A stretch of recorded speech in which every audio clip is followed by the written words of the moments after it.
오늘 하나님 말씀은 마가복음 6장 14절에서 29절까지 말씀입니다.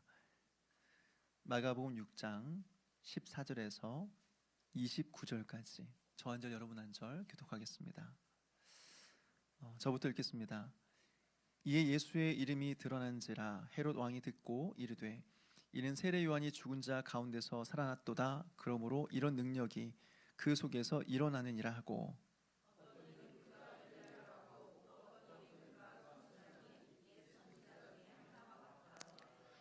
헤롯은 듣고 이르되 내가 목벤 요한 그가 살아났다 하더라.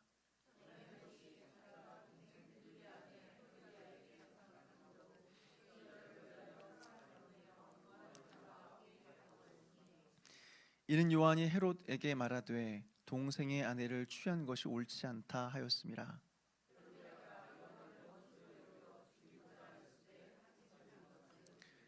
헤롯이 요한을 의롭고 거룩한 사람으로 알고 두려워하여 보호하며 또 그의 말을 들을 때에 크게 번민을 하면서도 달갑게 들이밀어라.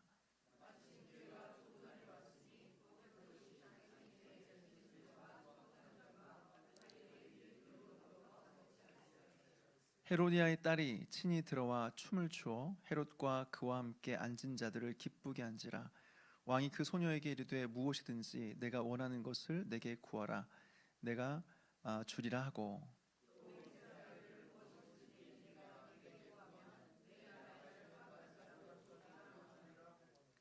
그가 나가서 그 어머니에게 말하되 내가 무엇을 구하리이까? 그 어머니가 이르되 세례 요한의 머리를 구하라 하니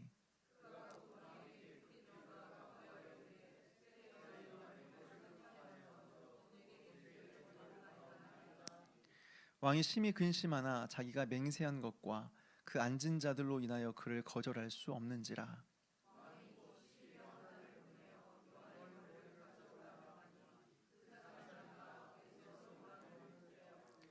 그 머리를 소반에 얹어다가 소녀에게 주니 소녀가 이것을 그 어머니에게 주니라. 요한의 제자들이 듣고 와서 시체를 가져다가 장사하니라. 아멘. 한번 기도하시겠습니다. 하나님, 이 시간 함께 하나님 말씀 앞에 섭니다.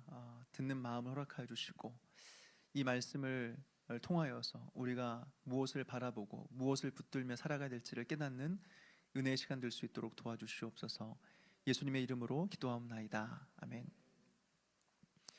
앞서 우리는 고향에서 배척을 받으시고 이후에 제자들을 둘씩 파송하신 예수님의 모습을 우리가 말씀을 통해 살펴보았습니다. 그런데 여러분, 순서가 참 이상하지 않습니까?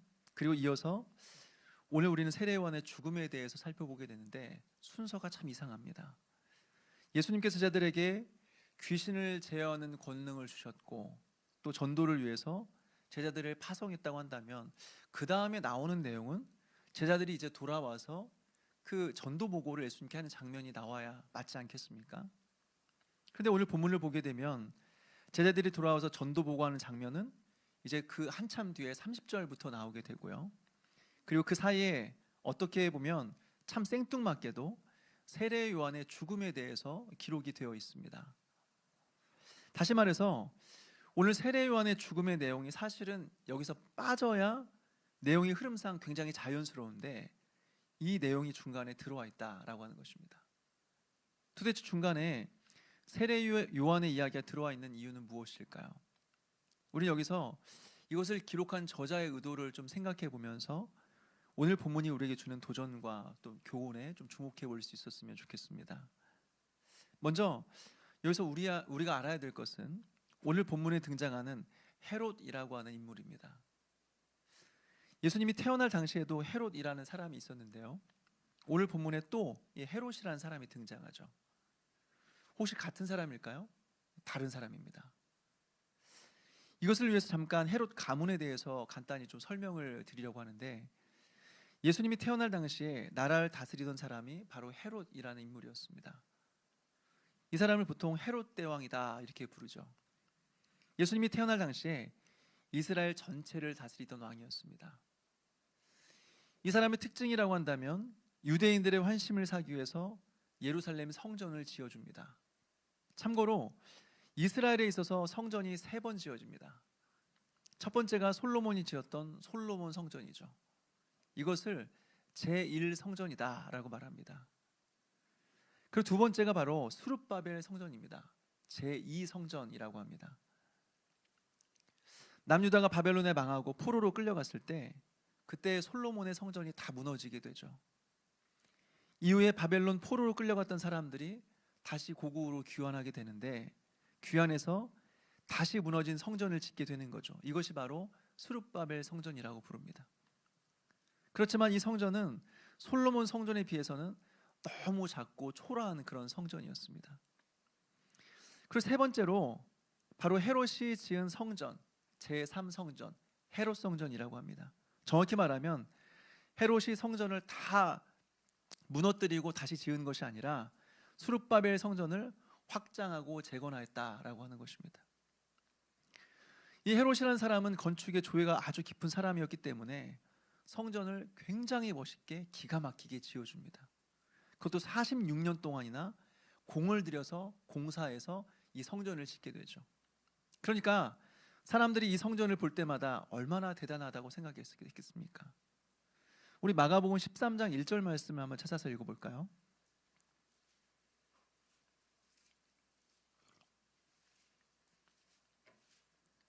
마가복음 13장 1절 말씀입니다. 우리 같이 읽겠습니다. 시작. 예수께서 성전에서 나가실 때에 제자 중 하나가 이르되 선생님이여 보소서 이 돌들이 어떠하며 이 건물들이 어떠하니까. 무슨 말일까요? 예수님, 이 성전 정말 기가 막히지 않습니까? 이 성전 정말 멋지지 않습니까? 라고 말하는 것이죠. 이게 바로 헤롯 대왕이 재건한 헤롯 성전이에요. 이것 때문에 헤롯은 유대인들에게 많은 환심을 사게 되죠. 그렇지만 동시에 이 왕은 굉장히 난폭하고 또 잔인한 왕이기도 했었습니다. 이 사람은 정통 유대인이 아니고 이두메 사람이었어요. 그렇기 때문에 정통성이 약했고 그래서 백성들의 지지가 불안정했습니다. 그래서 늘 혹시 내 자리를 누군가 빼앗지 않을까? 이런 불안함과 의심 속에서 평생을 살았다라고 하는 거예요. 그래서 이 의심 때문에, 이 불안함 때문에 가족들을 죽입니다. 자기 아들 3명을 죽이고 또 장모와 친척들을 다 죽여요. 무엇보다 유대의 왕이 태어났다라는 소식을 듣자마자 이 헤롯은 어떻게 합니까? 베들레헴에 있는 2살 아래의 모든 남자아이들을 다 죽이라고 명령하죠. 그래서 예수님께서 태어나시자마자 애굽으로 피했다가 이 일이 잠잠해지자 갈릴리 나사렛이라는 동네에 이동해서 그곳에서 어린 시절을 보내게 됩니다. 이는 바로 이 사람이 헤롯 대왕이라고 불리는 헤롯이라는 사람이에요. 이제 헤롯이 죽고 나서 나라가 3개로 나누어지게 됩니다. 그리고 헤롯의 3 아들이 나누어서 그 나라를 다스리는 거죠. 여러분, 이때부터 왕의 개념이 아니라 이제 분봉왕이라고 하는 이름을 사용합니다. 이 말은 나라 전체를 다스리는 사람이 아니라 나라의 일부를 맡아서 관리하는 사람이다 라는 의미에서 이제 왕이 아니라 분봉왕이라고 불러요. 먼저 유대와 사마리아를 다스리던 분봉왕이 바로 헤롯 아켈레오라는 사람입니다. 헤롯 대왕의 아들이죠. 이 사람의 특징은 매우 무능하고 폭력적이에요. 그래서 결국에는 로마에 의해서 폐위를 당하게 되고 그 자리에 로마에서 직접 파견한 빌라도라는 총독이 그 자리에 앉게 되는 것입니다. 그리고 오늘 본문에 나오는 헤롯 안티파스라는 사람입니다. 갈릴리 지역을 맡아서 관리하던 사람이에요. 이 사람 역시 헤롯 대왕의 아들입니다. 그리고 오늘 본문에 나오는 헤롯이라는 그 인물이에요. 정확히 말하면 헤롯 안티파스라는 사람이죠. 이 사람은 예수님이 죽으시기 전에 예수님을 신문한 사람입니다. 그리고 조금 이따가 살펴보겠지만 동생의 아내 헤로디아라고 하는 여인을 빼앗아서 그와 결혼한 사람이기도 합니다. 그리고 이것 때문에 세례 요한을 죽인 사람이기도 하죠. 마지막 헤롯 빌립이라는 사람이 있습니다. 역시 헤롯 대왕의 아들입니다. 이 사람의 경우는 북쪽 이두레와 드라고닛을 다스린 사람인데요, 비교적 조용하고 온순한 사람이었습니다. 나중에 자신의 아내 헤로디아를 이제 형에게 빼앗기게 되는 것이죠. 다시 정리하자면 오늘 본문에 나오는 이 헤롯이라고 하는 사람은 예수님 태어날 당시에 이스라엘 전체를 다스렸던 헤롯 대왕을 말하는 것이 아니라 헤롯 대왕의 아들, 그 중에서도 갈릴리 지역을 다스렸던 헤롯 분봉왕 헤롯 안티파스라는 사람이라고 하는 것입니다. 이제 오늘 본문으로 들어가서 이 사람은 자기의 동생 헤롯 빌립의 아내를 보고 한눈에 반합니다. 보니까 너무 예뻐요. 그래서 동생의 아내를 빼앗아서 자기 아내를 삼습니다. 여러분, 이것은 엄밀히 말하면 간음 아닙니까? 이것은 엄밀히 말해서 불법이죠. 율법에 어긋난 것입니다. 자신의 동생 아내니까 제수씨입니다. 그런데 예쁘다고, 마음에 든다고 동생의 아내를 빼앗아서 제수씨와 결혼했다라고 하는 것입니다. 그러니까 이것에 대해서 세례 요한은 가차없이 비판합니다. 그것은 죄라고, 그것은 간음이라고 계속해서 비판하는 거죠. 그러니까 어떻습니까? 기분이 나빠요. 그렇지만 이 헤롯이라는 사람은 세례 요한을 죽일 수가 없어요. 왜 그렇습니까? 우리 19절과 20절 말씀을 같이 읽겠습니다. 19절, 20절 말씀 시작. 헤로디아가 요한을 원수로 여겨 죽이고자 하였으되 하지 못한 것은 헤롯이 요한을 의롭고 거룩한 사람으로 알고 두려워하여 보호하며 또 그의 말을 들을 때에 크게 번민을 하면서도 달갑게 들음이러라. 아멘. 헤롯은 세례 요한의 말을 기분 나빠서 듣기는 싫었지만 그가 거룩하고 의로운 사람이라는 것은 알고 있었습니다. 즉 세례 요한에 대한 어느 정도의 존경심을 가지고 있었고, 동시에 그가 하는 말이 하나도 틀린 게 없구나, 다 맞구나 라는 것을 인정했다라고 하는 거예요. 그래서 세례 요한을 함부로 죽이지 못했다라고 하는 것입니다. 그렇다고 내버려 둘 수는 없어요. 그러니까 감옥에 가두어 놓은 것입니다. 그런데 오늘 보니까 헤롯은 원치 않게 세례 요한을 죽이게 돼요. 도대체 무슨 일이 있었을까요? 오늘 본문을 보니까 헤롯이 자기 생일에 많은 사람들을 불러서 잔치를 하고 있었습니다. 그때 자신의 딸, 정확히 말하면 자신의 딸이 아니죠, 동생 빌립의 아내였던 헤로디아의 딸이죠. 이 딸이 자신을 위해 춤을 춰요. 이것을 본 헤롯이 너무 기뻐서 딸에게 소원을 들어주겠다 말합니다. 내가 너 때문에 너무 기쁘구나. 뭘 원하니? 내가 뭐든지 들어줄게. 말만 해. 그러면서 무슨 말까지 합니까? 내가 원하면 내 나라의 절반까지 줄게 라고 말하는 것입니다. 여러분, 이거 큰 실수 아닙니까? 앞서 말씀드린 것처럼 헤롯은 왕이 아니라 분봉왕이에요. 분봉왕. 나라 전체를 다스리는 왕이 아니라 나라의 일부를 맡아서 관리하는 사람이에요. 무엇보다 그 당시 이스라엘은 독립된 나라가 아니라 로마 제국의 속국이었습니다. 그러니까 어떻게 헤롯이 자기 마음대로 나라를 떼어서 자신의 딸에게 줄 수 있었을까요? 이것은 굉장히 허황된 말입니다. 쉽게 말해서 허세입니다. 허세. 그런데 다행인지 불행인지 딸은 땅을 요구하지 않습니다. 대신에 자신의 어머니에 가서 물어보고 나서 세례 요한의 머리를 요구해요. 그래서 어떻게 되었습니까? 앞서 헤롯은 세례 요한이 거룩하고 의로운 사람이었다는 것을 알았기 때문에 그의 말에 괴로우면서도 계속해서 세례 요한을 죽이지 못하고 있었어요. 그런데 그 약속 때문에, 자신이 말한 책임질 수 없는 그 약속 때문에 세례 요한은 어쩔 수 없이 죽이게 되었다라고 하는 거죠. 여러분, 여기까지 들었을 때 이와 비슷한 또 한 사람이 생각나지 않습니까? 바로 예수님을 죽인 본디오 빌라도라는 사람이 떠오르는 것이죠. 유대인들과 종교 지도자들이 예수님을 데리고 옵니다. 그러면서 십자가형을 선고해달라 요청합니다. 그런데 빌라도는 예수님과 몇 마디 대화한 이후에 예수님에겐 죄가 없다라는 사실을 분명히 알고 있었습니다. 성경 여러 곳에서 이것을 증언하고 있습니다. 우리 누가복음 23장 4절 말씀을 한번 찾아서 읽도록 하겠습니다.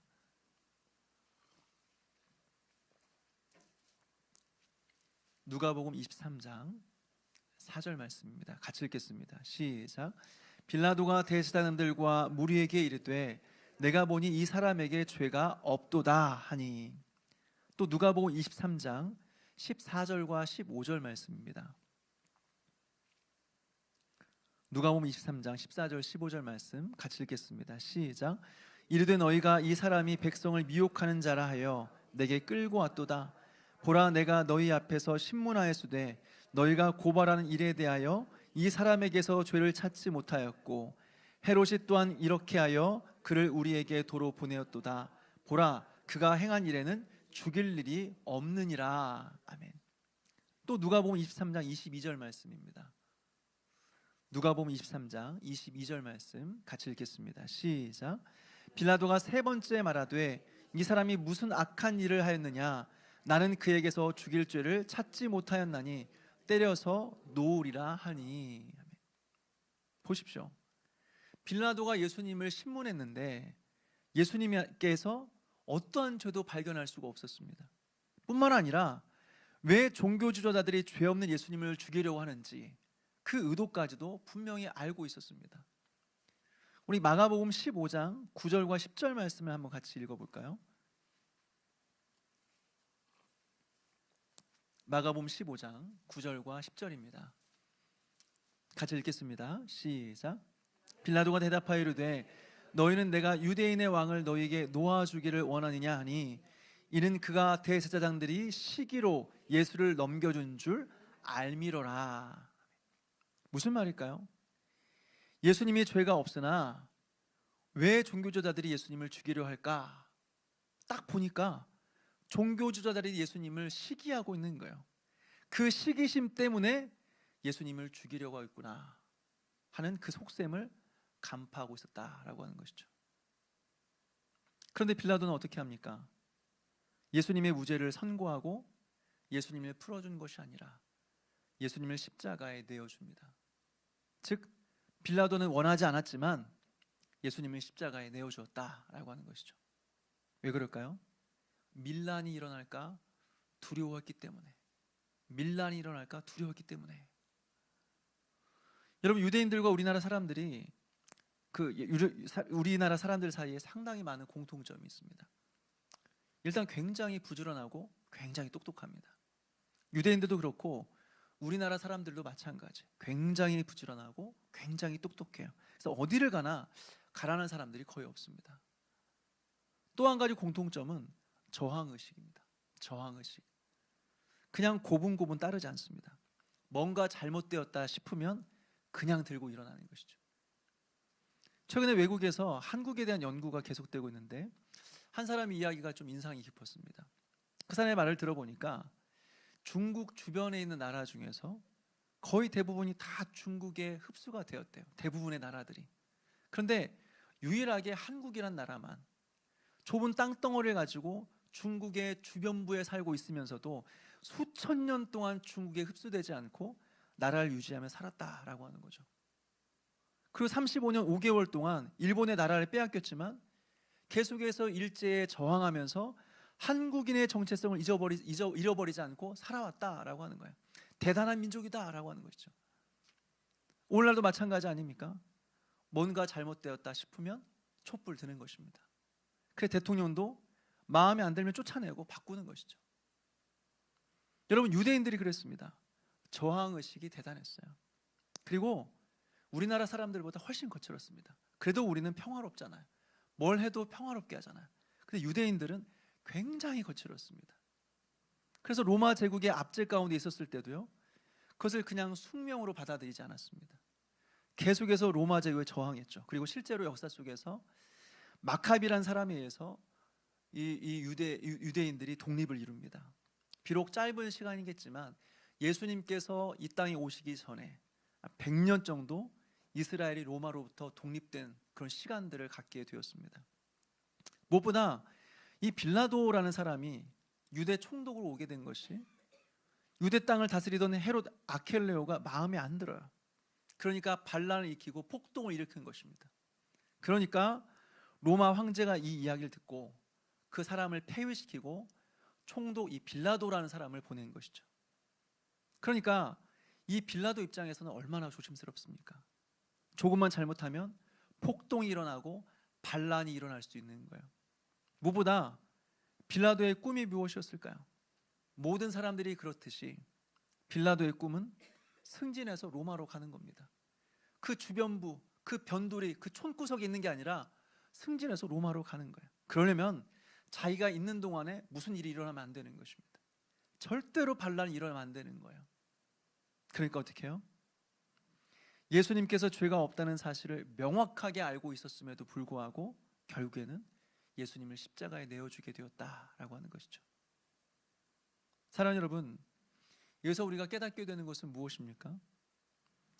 헤롯 안티파스도 그렇고 빌라도도 그렇고 공통점이 무엇입니까? 무능한 지도자들이다라고 하는 것입니다. 무능한 지도자들. 뭐 하나 자기 뜻대로 할 수 있는 힘이 없어요. 무엇보다 진리라는 것을 알면서도, 옳다는 것을 알면서도 그것을 따라 살아갈 용기가 없는 것입니다. 세례 요한이 의로운 자라는 것을 분명히 알고 있었지만 자신의 그 책임질 수 없는 그 말 때문에 세례 요한을 죽여요. 또 예수님이 죄가 없다는 사실을 명확하게 알고 있었음에도 불구하고 밀란이 일어날까 두려워서 예수님을 십자가에 내어줘요.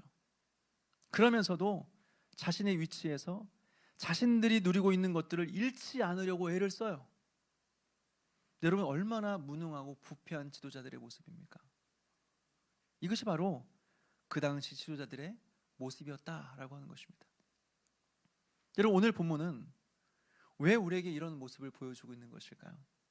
왜 굳이 여기서 세례 요한의 죽음의 이야기를 껴넣고 있는 것일까요? 바로 우리의 진정한 목자는 예수 그리스도밖에 없다라는 사실을 가르쳐주고 싶은 것입니다. 보십시오. 이후에 어떤 사건이 나옵니까? 바로 이어서 오병이어 사건이 나오죠. 예수님으로부터 파송받은 12제자들이 돌아와서 전도복을 합니다. 그러니까 예수님이 한적한 곳으로 제자들을 데려가시죠. 제자들을 쉬게 하시려고 그런 것입니다. 그런데 어떻습니까? 수많은 사람들이 예수님을 따라오기 시작하는 거예요. 예수님께서 그 사람들을 보시면서 어떤 마음이었을까요? 우리 마가복음 6장 34절 말씀을 같이 한번 읽겠습니다. 6장 34절입니다. 같이 읽겠습니다. 시작. 예수께서 나오사 큰 무리를 보시고 그 목자 없는 양 같음으로 인하여 불쌍히 여기사 이에 여러 가지로 가르치시더라.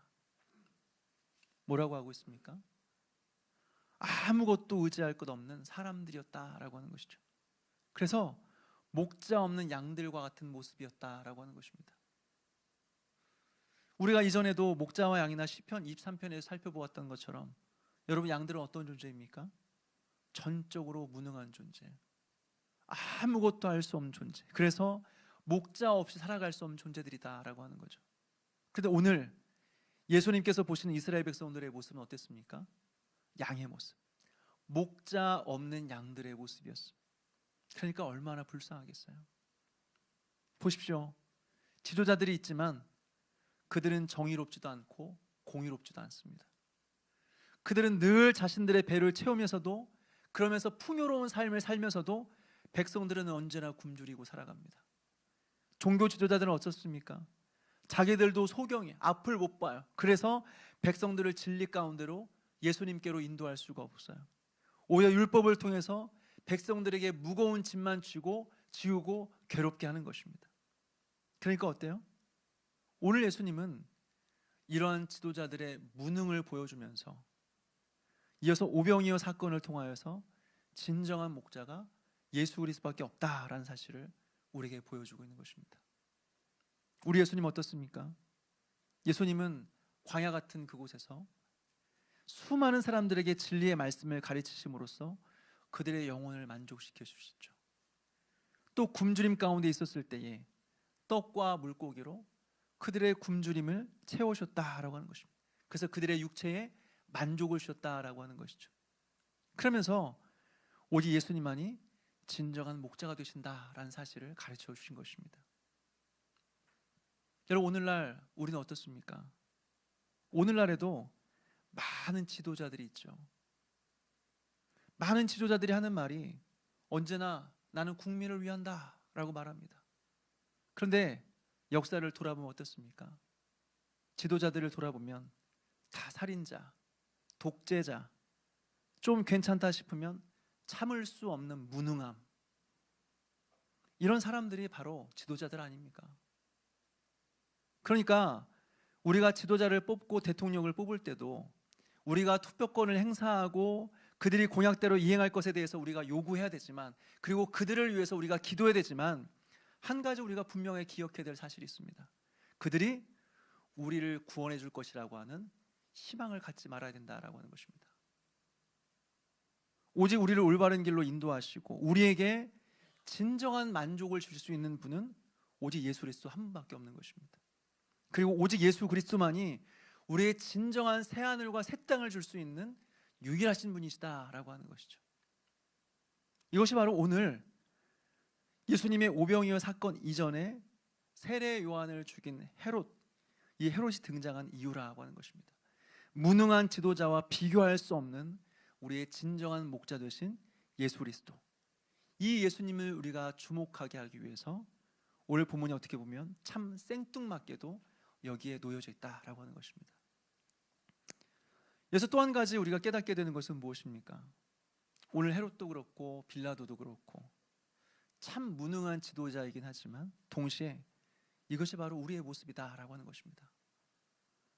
우리가 생각할 때는 어떻습니까?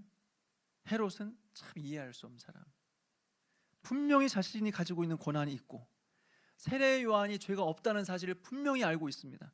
그럼에도 불구하고 책임질 수 없는 말로 원하지 않는 살인을 저지르죠. 빌라도도 마찬가지죠. 참 이해할 수 없는 사람입니다. 로마의 총독이라고 한다면 왕은 아닐지라도 어쨌든 이스라엘에서 가장 막강한 권력을 가지고 있는 사람, 자기 마음대로 할 수 있는 사람입니다. 그런데도 사람들이 무서워서 죄 없는 예수님을 십자가에 내어줘요. 뭐예요? 알면서도, 힘이 있으면서도 그렇게 살지 않는 것입니다. 사랑하는 여러분, 이것이 바로 우리의 모습은 아닙니까? 우리는 헤롯을 욕하고 사도신경을 외울 때마다 본디오 빌라도가 예수님을 십자가에 내어주었다라고 우리는 고백하지만, 우리가 헤롯이었으면 어땠을까요? 그리고 만약 우리가 빌라도였다면 조금 달랐을까요? 우리 또한 진리가 무엇인지를 알고 있고 하나님의 뜻이 무엇인지 분명히 알고 있지만, 오늘 나의 평안함과 안락한 삶을 살기 위해서 날마다 죄와 타협하면서 늘 세상과 타협하며 살아가는 것이 우리의 모습은 아닙니까? 피곤하다는 이유로, 귀찮다는 이유로, 먹고 살아야 된다는 이유로 마땅히 그리스도인으로 살아야 될 그 의무를 이행하지 않은 채 게을리 살아가면서 세상과 하나님 사이에서 계속해서 머뭇머뭇거리며 살아가는 것이 혹시 우리의 모습은 아닙니까? 그렇다면 우리가 오늘 나오는 헤롯이고 우리가 바로 예수님을 십자가에 내어준 그 빌라도가 아닌가라고 하는 것입니다. 사랑하는 여러분, 그렇기 때문에 우리가 오늘 의지할 분은 바로 우리의 진정한 목자 되신 예수 그리스도밖에 없는 것입니다. 우리는 날마다 넘어지고 늘 세상과 타협하며 살아가는 존재들이죠. 진리를 알면서도 지금 내가 누리고 있는 그 즐거움과 편안함을 포기할 수 없어서 늘 머뭇머뭇거리며 살아가는 인생이죠. 그렇게 오늘 우리는 예수님의 긍휼과 사랑이 필요한 것입니다. 그분의 인도하심과 돌봄이 필요하다라고 하는 것이죠. 사랑하는 여러분, 광야 같은 인생을 살면서 우리가 의지박약한 인생을 살아갈 동안 나 자신을 의지하는 것이 아니라 우리의 길 되시고 진리 되시고 생명 되신 그 진정한 목자이신 예수님만 의지하며 따라가는 그런 저와 여러분 되시기를 주님의 이름으로 축원합니다.